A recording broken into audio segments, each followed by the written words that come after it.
पाकिस्तान से दिल्ली आया था 60 किलो आरडीएक्स, लाल किला उड़ाने की थी साजिश, डॉक्टर के भेष में निकला मौलवी। दिल्ली धमाके का ऑर्डर देने वाली महिला आतंकी को फोर्स ने घेरा, सबसे बड़ा खुलासा सुनकर मोदी भी चौंके। कौन है बुर्के वाली महिला? डॉक्टर शाहीन। मोदी के पास पहुंची सीक्रेट रिपोर्ट, मोदी का ऑर्डर मिलते ही एक्शन शुरू। भारत की खुफिया एजेंसियों को भनक लग गई थी, दुनिया के इतिहास में शायद ऐसा पहली बार हुआ है। दिल्ली धमाके में जो प्लान आतंकियों ने बनाया था, उसका खुलासा होने के बाद सिर्फ भारत नहीं बल्कि अमेरिका, इजराइल जैसे देश भी चौकन्ने हो गए। लाल किले के पास जो धमाका हुआ उसमें 10 लोगों की मौत हुई, लेकिन तैयारी ऐसी थी जिसमें यह आंकड़ा 10,000 भी हो सकता था। और इस पूरे ऑपरेशन को पूरा करने के लिए बुर्का गैंग तैयार कर रही थी ये महिला।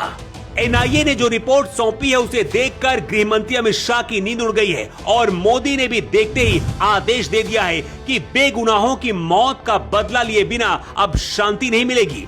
एनआईए की टीम ने जब मेडिकल कॉलेजों और अस्पतालों में छापे मारे तो सामने आया कि कुछ डॉक्टर्स और पूर्व मौलवी मिलकर एक स्लीपर सेल नेटवर्क चला रहे थे।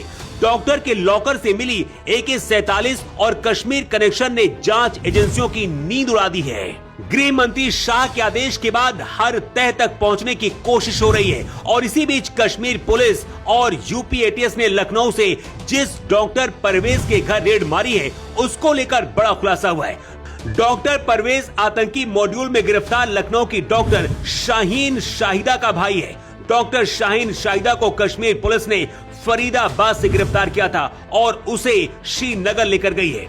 अभी तक हर किसी को लग रहा था कि महिला आतंकियों का मोहरा है, लेकिन इसके बारे में जो खुलासा हुआ है, खुफिया एजेंसियां भी हैरान है कि आखिर बुर्का वाली ये डॉक्टर इतनी ज्यादा खतरनाक कैसे हो सकती है।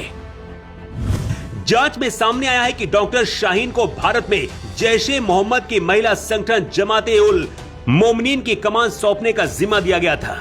लखनऊ में जिस डॉक्टर परवेज के घर रेड पड़ी वो डॉक्टर शाहीन का ही घर था। डॉक्टर परवेज और डॉक्टर शाहीन भाई बहन है। शाहीन लोक सेवा आयोग से चयनित होकर कानपुर के गणेश शंकर विद्यार्थी मेडिकल कॉलेज में असिस्टेंट प्रोफेसर बनी थी। इसके बाद 2013 में ये बिना किसी को बताए कॉलेज से गायब हो गई थी। डॉक्टर शाहीन को भारत के सबसे बड़े दुश्मन आतंकी मसूद अजहर की बहन ने महिला विंग की कमान सौंपी थी, जिसका काम था महिला आतंकियों को तैयार करना जो पढ़ी लिखी हों और डॉक्टर जैसे पेशे में रहकर उनके लिए काम करें। ऐसा भी दावा किया जा रहा है कि जितने भी डॉक्टर आतंकी अभी तक पकड़े गए हैं, गुजरात से कश्मीर और यूपी से हरियाणा तक सभी की ये सरगना थी।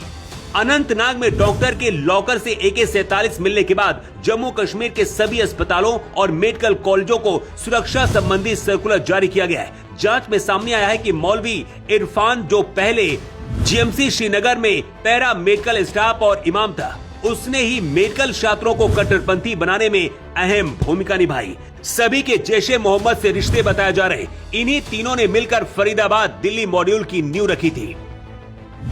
पुलवामा आतंकी हमले में आतंकियों ने 60 किलो RDX का इस्तेमाल किया था और तब भी दिल्ली धमाके की तरह कार का इस्तेमाल आतंकियों ने किया था, जिसमें 40 जवान शहीद हुए थे। इस बार 360 किलो अमोनियम नाइट्रेट आतंकियों के पास से पकड़ा गया है। ये इतना ज्यादा है कि पूरा लाल किला इससे तबाह हो सकता है और शायद आतंकियों की ऐसी कोई बड़ी प्लानिंग थी या फिर उससे भी बड़ा कुछ करने की तैयारी थी।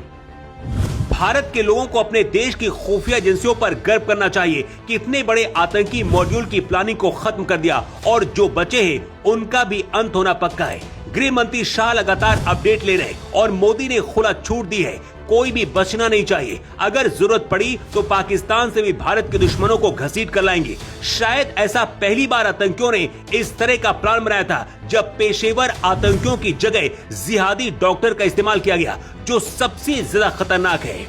और अमेरिका, इजराइल जैसे देश ने भी इसे खतरनाक बताया है। खुद को सेक्युलर बताने वाले, भारत में रहकर भारत के खिलाफ बोलने वाले भी अब शांत है। गांजा में आतंकियों को इंसाफ दिलाने के लिए भारत में रैलियां निकालने वाले क्या अब इन आतंकियों के लिए फांसी की सजा मांगने के लिए सड़कों में उतरेंगे? Bureau report.